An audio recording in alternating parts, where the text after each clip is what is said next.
Hello guys, my name is Philip, and today I want to talk about the comfort zone a little bit. Now, the comfort zone to me is a bit like a miserable friend that just wants you to stay down with him. You know, wherever you go, and there's something you want to do that you feel a bit insecure doing. If it's, you know, talking to a stranger, talking to that cute girl in class, doing something wacky that you kind of not really have the balls to do, but you want to do it still anyways. The comfort zone is always there, holding your hand, telling you that no, don't do that.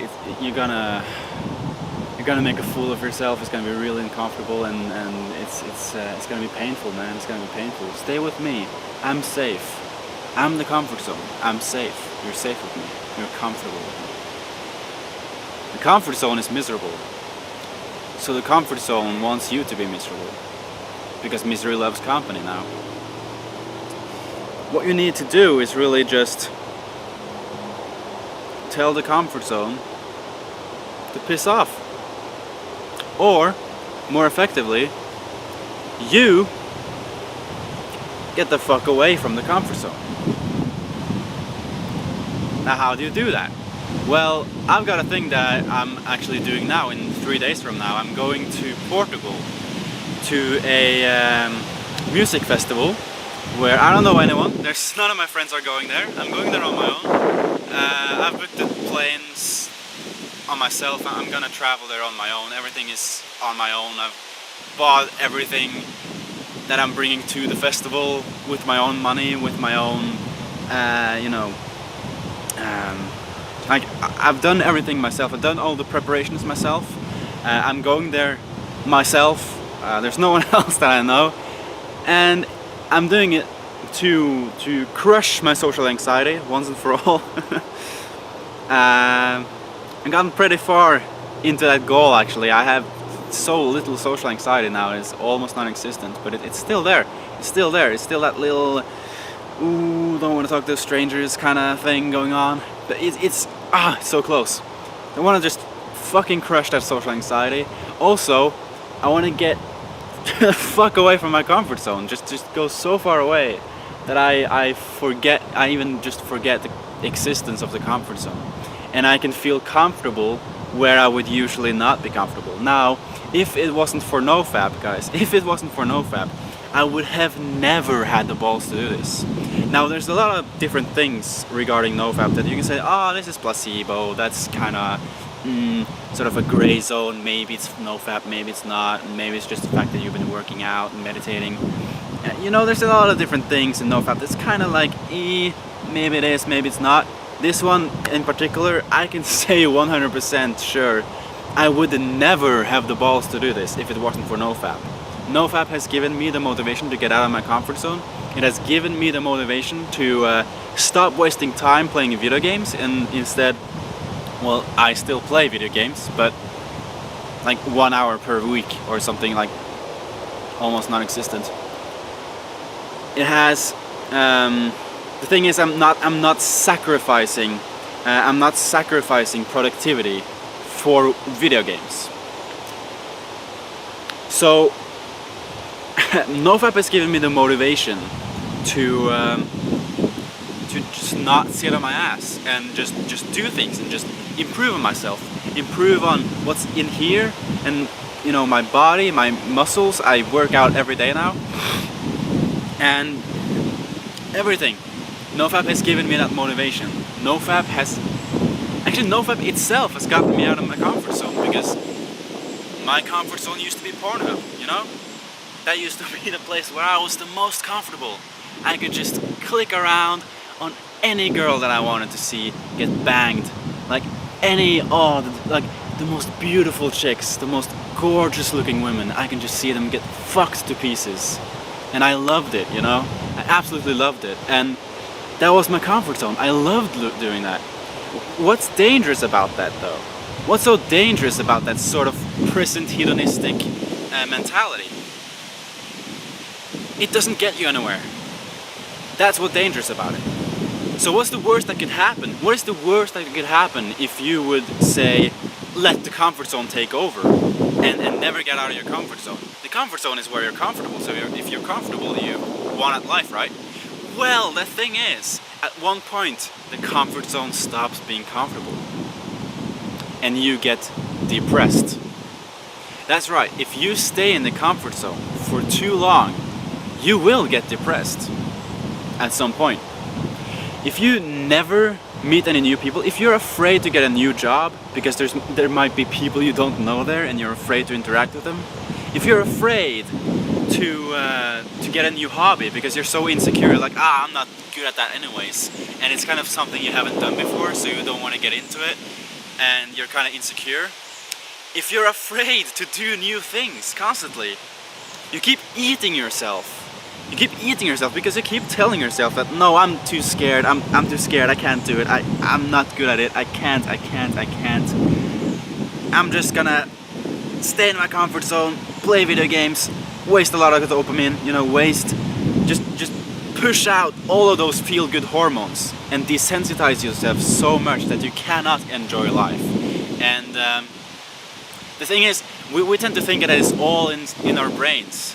That happiness is all in our brains. It's so many different things than just the brain. It's our whole neurochemistry and the feel-good hormones. Those are actually the ones that make us happy. Dopamine makes us happy. So if you waste too much dopamine watching pornography, watching video games, doing all that, you'll stop feeling good. Simple as that. So, what happens to this Mr. MGTOW in the end? He gets depressed, and he might even spiral down even further after he gets depressed, because it's like, shit, I gotta do something, I'm not happy. What does he do? Well, maybe he starts taking drugs alone, like, that's just sad, right? Or maybe he just seeks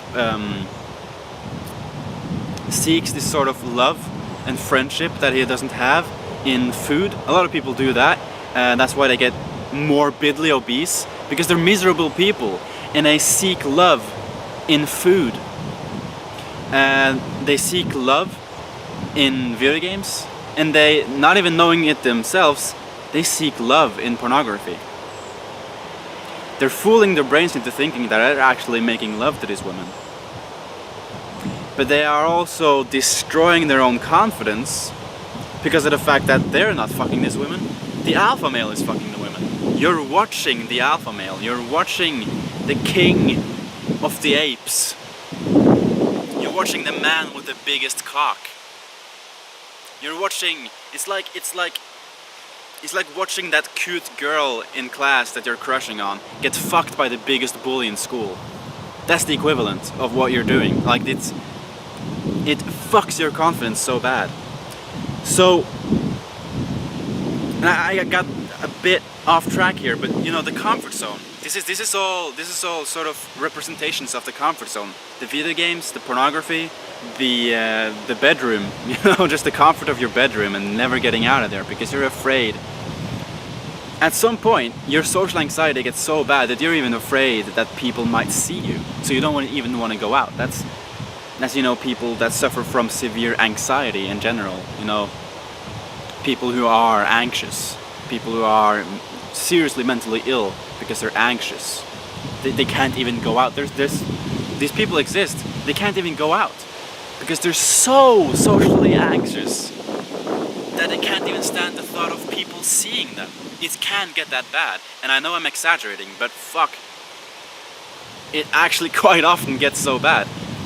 Or not quite often, but often enough for it to be a concern. So, at some point in your life, you just gotta get the fuck away from your comfort zone, because that's how you become a man. And I'm 19 years old now. There's people who haven't found NoFap before they're 20 years old, 28 years old. I mean, like, I see YouTubers who are like 28 years old or something, just recently found NoFap, and I think, God, I'm so blessed to find this so early, because it could have been really, really fucking bad for me. I mean, I was socially anxious back in secondary school as fuck. Like, I couldn't look people in the eyes. I mean, I could talk to them, but I couldn't look them in the eyes. I could never do that. And so yeah, it was quite bad for me. And if I had never found NoFap, you know, it would have gotten even worse. The downward spiral would just continue. So, yeah, as I said, at some point in your life, you gotta get out of your comfort zone. You gotta become a man, because that's also a great key to success, to get out of your comfort zone. Because then you can, you know, make negotiations with people. You can negotiate. You know, you can. What do you call that in English? Fuck, I'm losing my words. You can trade. You know, you can build a business. You know, get in contact with people that can advertise for your new business. This and that. You know, all of these things. Just because you don't have social anxiety, you're not afraid to do these things. You're not afraid to hit people up and say, you know, I got this great idea. I want you to advertise for it. And you know, making a great business, if that's your dream. Actually, one of the most important things to make that dream come true might actually be killing your social anxiety. It's so fucking important. And you know, not only killing your social anxiety, but getting out of your comfort zone in general. It is incredibly important. Even starting your own business itself is a quite far leap out of your comfort zone. So, you know, that itself is just another proof that fuck, you need to get out of your comfort zone. Every successful person in this world, every like huge CEO, right? Like the 1% guys, every one of those have at some point gotten out of their comfort zones. Like fucking far away from their comfort zones. So well, I'm doing my little goofy way of doing that now, which is just going to a trance festival in Portugal. But at some point later down the line, later in my life, this might actually help me in a greater way, because I've done this thing to get out of my comfort zone. So then I'm less anxious about other things in my life. I'm braver, and I can, you know, I can do more things. I will allow myself to do more things because I'm more courageous. I'm less scared. So that's what I'm doing now, and I'm so hyped for it. It's gonna be such a great experience. I think I don't want to get my expectations too high, but I think it's gonna be life-changing. If I would have one word to describe what I'm expecting from this experience, I'd say life-changing. I think it's gonna be a life-changing experience, and it's in 3 days, guys. I'm stoked. I'm so fucking stoked. One other thing that I just want to quickly mention: I am working on a presentation about pornography. That I will make this happen, guys, because I am NoFap. I am on NoFap now, so you know, the paradigm has shifted into this might not work, into fuck, I'm doing this, guys. I'm doing this. All right. So yes, I am doing this. I am now working on a presentation about pornography, because I was reading Your Brain on Porn by Gary Wilson. I'm currently reading Man Interrupted by Philip Zimbardo and Nikita Kolomb, and I'm going to read The Brain That Changes Itself. All of these books are really good books about pornography and the way it changes your brain, the way it fucks up your neurochemistry, all that. So I'm gonna make a presentation about porn. I'm gonna have it in schools, I think in high schools, because secondary school is a bit early. In high school, people really start getting addicted to pornography and really start fucking up their lives, and that's where you need to turn things around, because then that's when people start getting subconscious about the fact that they're fucking their lives up in some ways. And I'm gonna give them this truth bomb that's, you know, pornography is bad for you. And I'm not gonna bring in this, you know, this regular shit that I always hear, that it's degrading to women, all this things that people just toss around, that they might be true. Yeah, they might be true. Porn is degrading to women, but how do you back that up with facts? How do you back that up with data? They don't do it. That's why they never convince young men to make a change. I'm gonna make a presentation, and I will do this, about about the factual pornography's impact on the man's brain and neurochemistry and just view of the world. And it's gonna be fucking killer. It's gonna be better than Gary Wilson's TED Talk. It's gonna be the best presentation about porn ever. And I'll hopefully inspire some people. They hopefully can relate to me because I'm so young and I've just recently turned my life around by quitting pornography. So I really want to inspire these people, and I really want to make this happen, and I will make it happen. So I'm fucking stoked for that as well. I am currently working on it. I have written the first part of my script. There's like 5 parts. I'm gonna go into, if I can remember this, libido, dopamine, entitlement to sex, a sort of use and waste, how should I translate this to English? Use and waste attitude about sex. And the last thing, yeah, reduced confidence. Those are the 5 things I'm gonna go into, and it's gonna be killer. Alright, so yeah, thank you guys so much for watching. Goodbye.